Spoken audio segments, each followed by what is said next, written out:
ያንዳንዱ ምን ፈልገው ነገር ከፍርሃት በስተጀርባ በኩል ነው ያለው በቀኝ በኩል ታጥፎ ፍርሃትን አልፎ መሄድ አይቻልም በግራ በኩል አልፎ መሄድ አይቻልም በላይ በኩል ዘሎ ማለፍ አይቻልም ያን የምትፈልጉትን ነገር ማግኘት ከፈለጋችሁ የምታልፉበት ብቸኛው መንገድ በፍርሃቱ ማዕከል ላይ ነው ስለዚህ ብዙዎቻችን በነገራችን ላይ የራሳችን ማጀስቲ ነው የሚያስፈራን የራሳችን ስፕሌንደር ነው የሚያስፈራን የተፈጠርንበት መንገድና ይሄ በዛኛው በረቂቁ ማንነታችን በኩል ራሳችንን ስናይ እንዳው ብናምን ለአንድ አፍታና የሆነ ተአምር ተፈጥሮ ያን ሰው ብንሆን ከዚህኛው አሁን ከሚያወራው ሰው አንፃር ስታዩት ያን ሰው በጣም የተለያዩ ምናልባትም ከአንድ ዘር የተገኙ እስከማይመስሉ ድረስ የተለያዩ ስለሆኑ ይሄን ሰው ፍርሃት ነው ሰዎችን ከአገር የሚያስወጣው ቤት ውስጥ ቆልፎ የሚያስተክዘው አንዳንድ ጊዜ በሙዚቃ እያባበልን በትካዜ ያሸን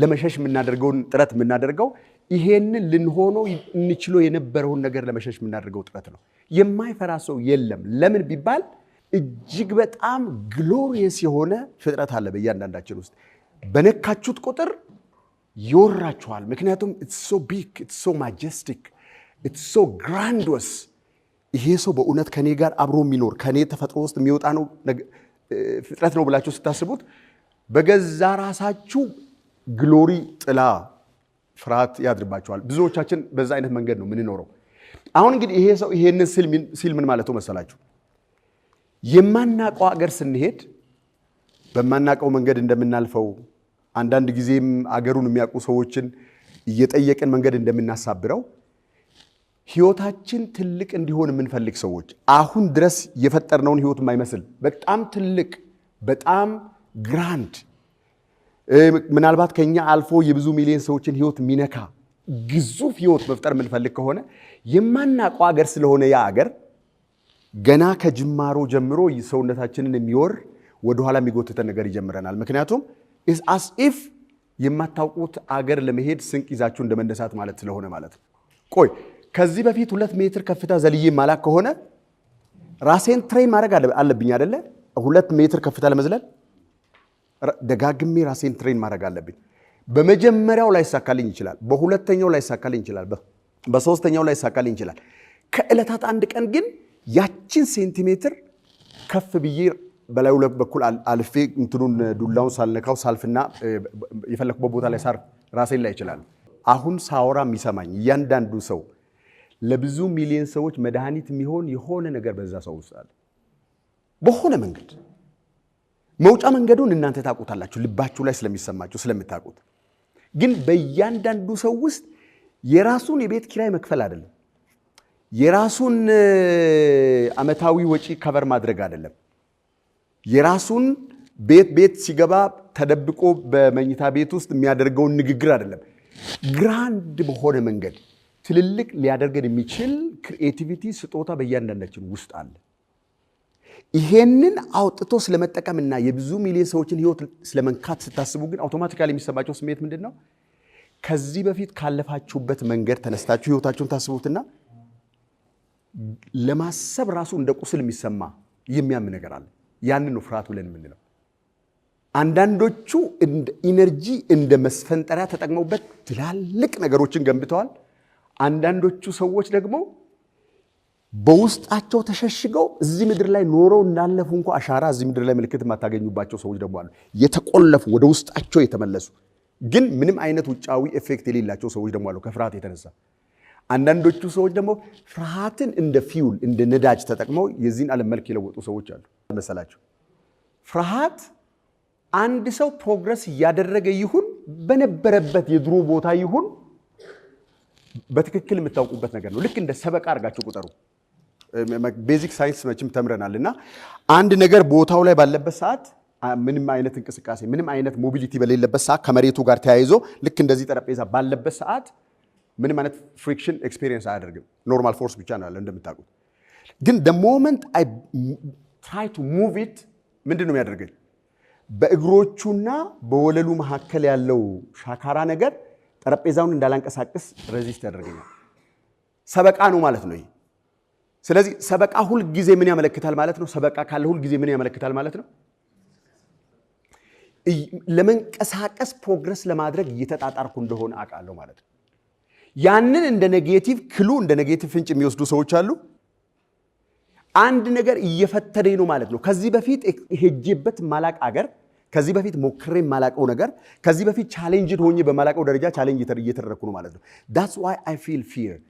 ፍርሃት ከማናቀው ዓለም ጋር የምናደርገውን ኢንተራክሽን ነው የሚያሳየው። የሆነ የማናቀው አገር አለ፣ የሆነ የማናቀው ዓለም አለ፣ የሆነ ሬልም አለ። ወደዛኛው ሬልም አንገታችሁ ስታስገቡ ፍርሃት ይሰማችኋል። ምክንያቱም ያንን ዓለም ከዚህ በፊት አታውቁትም። ግን the more you push ዋው ይሄ ነበር እንዴ? ከዛ ቀጥሎ ደግሞ ወደሚቀጥለው ዓለም አሁንም አንገታችሁ ስታስገቡ again that fear comes። ከዛ ፍርሃት ሙሉ በሙሉ ከሰው አይጠፋም። ግን የሚሆነው ነገር ምንድነው? ፍርሃትን እንደ አዎንታዊ ፍንጭ መጠቀም እንጀምራለን። ካልፈራው በስተቀር ፕሮግረስ አላደርግም ነው እያለ ያለው ማለት ነው። ይሄ በጣም በጣም በጣም አይዲያል ሁሉም ሰው ቢኖረው በጣም ደስ የሚል ነገር ነው። ሁለት አይነት ክላስ ኦፍ ፒፕል ነው አሁን እዚህ ጋር እያየን ያለ ነው። አንዳንዶቹን ኢንስፒሬሽን ያነቃቸዋል፣ አንዳንዶቹን ያሉበት ዓለም ያነቃቸዋል። ሁለቶቹም ቫሊድ ናቸው። አንዳንዶቹን ድሃ ሆኖ መኖር በፍጹም የማይገባ እንደሆነ ለመንፈሳቸው ውስጥ ሲነግሩት ሲያሰርጹት they begin to move away from this thing። አንዳንዶቹ ደግሞ ያሉበትን ቦታ ሙሉ በሙሉ ኢግኖር ያደርጉትና ይተውትና ማሳካት የሚፈልጉትን አይዲያል ነገር ያዩታል። ያን ነገር ምንም እንኳን የተጨበጠ በእጅ የተነካ የሚታወቅ ነገር ባይሆንም ያንን ዓለም በውስጥ ዓለማቸው ከመለማመድና ከማወቃቸው የተነሳ they want to live there። እዛ መኖር ይፈልጋሉ። እዛ በአእምሯቸው ምናብ ውስጥ የሳሉት አገር መኖር ይፈልጋሉ። ስለዚህ እዛ ለመሄድ የሚከፈለው ነገር በሙሉ ይከፍላሉ፣ ኢንክሉዲንግ ፍርሃትን አሸንፈው ጭምር ማለት ነው። ስለዚህ አንዱ በመሸሽ ነው፣ አንደኛው ደግሞ በማሳደድ ነው። ሁለቶቹም ወደ አንድ አይነት ግብ ነው የሚያድ ሁለቶቹም የሚያመለክቱት ወዴት ነው? ከዚህኛው አሁን ከምንኖረው ኑሮ የተሻለ ዓለም፣ የተሻለ ፐርሰናሊቲ፣ የተሻለ ማንነት ወደ መገንባት መሄድን ነው የሚያመለክተው። አንዱ ካለበት ሁኔታ ለማምለጥ ነው፣ አንደኛው ደግሞ በአእምሮ ውስጥ ያለውን አይዲያሉን ምናባዊ ሐሳብ መሬት ላይ ማውረድን በተመለከተ ነው። ሁለቶቹም አቅጣጫ የሚሄዱበት አቅጣጫ አንድ አይነት ነው። አክቹአሊ እንነጋገራለን ስለዚህ ነገር። ቆይ አሁን ዝም ብሎ እንደ የትላንትናውን አይነት ኑሮ ለመኖር ምንም የሚያስፈራ ነገር የለም አይደል? የትላንትናውን አይነት ኑሮ ዝም ብሎ እሱ ነው አይነት ነገር ለመድገም ነገ ጧት ከእንቅልፋችሁ ብትነሱ የሚያስፈራ ነገር አለ? ግን the moment ኦኬ ይሄኛውን ስራ አይደለም የምፈልገው፣ የኔ ተሰጦ፣ የኔ ፓሽን፣ የኔ ስጦታ ይሄ ነው፣ እሱን አቺቭ ለማድረግ ገንዘብ የለኝም፣ ይሄንን ስራ መተው አልችልም፣ what can I do ብላችሁ ኦልተርኔቲቭ መፈለግ ሲጀምሩ ግን አውቶማቲካሊ ፍርሃት ይጀምራል። ለምን ቢባል ሄዳችሁ ማታውቁትን አገር ነው እያሰሳችሁ ያላችሁት በዚህ ሞመንት።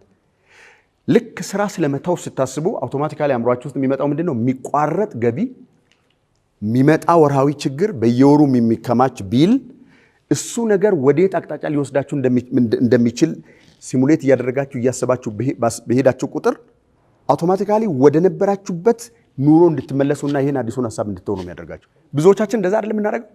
that's it። ስለዚህ ፊር ከዚህ በፊት አይተን የማናውቀውን ዓለም ወደ ማየት ኤክስፕሎር ወደ ማድረግ የምንሄድ ከሆነ አትጠራጠሩ። you are going to be afraid of going on the journey። ምንም አትጠራጠሩ። ማናችንም እዚህ ውስጥ ጀግናንን የምንል ሰዎች የሆነ ከዚህ በፊት አሳክታችሁት የማታውቁት ነገር ለማሳካት፣ ገንብታችሁት የማታውቁትን ቢዝነስ ለመገንባት፣ ኖራችሁት የማታውቁትን ላይፍ ስታይል ለመኖር፣ ሄዳችሁበት የማታውቁበት አገር ለመሄድ፣ ከዚህ በፊት ሆናችሁት የማታውቁትን አዲስ አይዲያል ሰው ለመሆን ስታስቡ ሰውነታችሁን በሙሉ የሚወራችሁ ፊር ነው። ምክንያቱም ያ ይሄኛው አዲሱ ዓለም ለኤክስፔሪየንሳችን እንግዳ ነው፣ ባዕድ ነው። ያ ባዕድ ነገር ፍርሃትን ነው ጀነሬት የሚያደርገው።